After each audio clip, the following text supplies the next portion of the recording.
There is no other power greater than the power over money, the power to create and contract the money supply, the power to control the purchasing power of your money. Throughout history, this has proven to be the most sought-after monopolistic power of man. And it has become more sophisticated over the decades and over the centuries, more sophisticated now and more international in scope than ever before. So I see the issue of power and the control over money as being something that we cannot ignore, we must address. I believe closely associated with this is the issue of morality as well. By what moral right do we have to create purchasing power out of thin air? Whether it's done by the creation of credit or Federal Reserve notes, or whether it's the creation of SDRs in an international scope, by what right do they do this? Is it any more moral to dilute the value of your purchasing power of the money you hold in your wallet than it is for the farmer to dilute the milk supply with water? I would say there's an issue of morality here just as strong as the issue of power.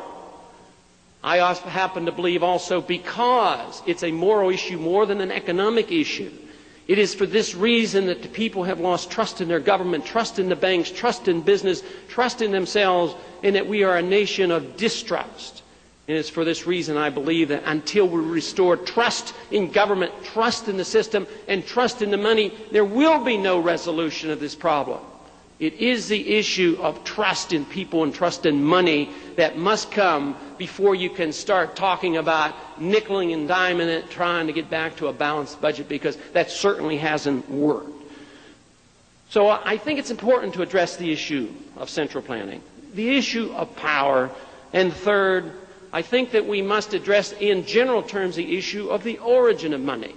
I know that's been talked about, and we recognize, those of us who believe in commodity money, clearly understand that money, paper money and credit creation didn't come out of the marketplace. That came out of the heads and the fantasies of the intellectuals and the government officials of those who want paper to be money, but never out of the marketplace.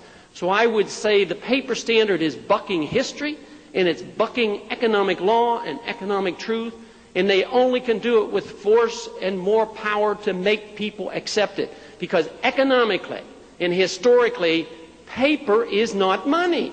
It can't be money. It's only money because we're forced to use it, and because there's a residual trust in the pieces of paper that we carried around, because at one time it did have real value.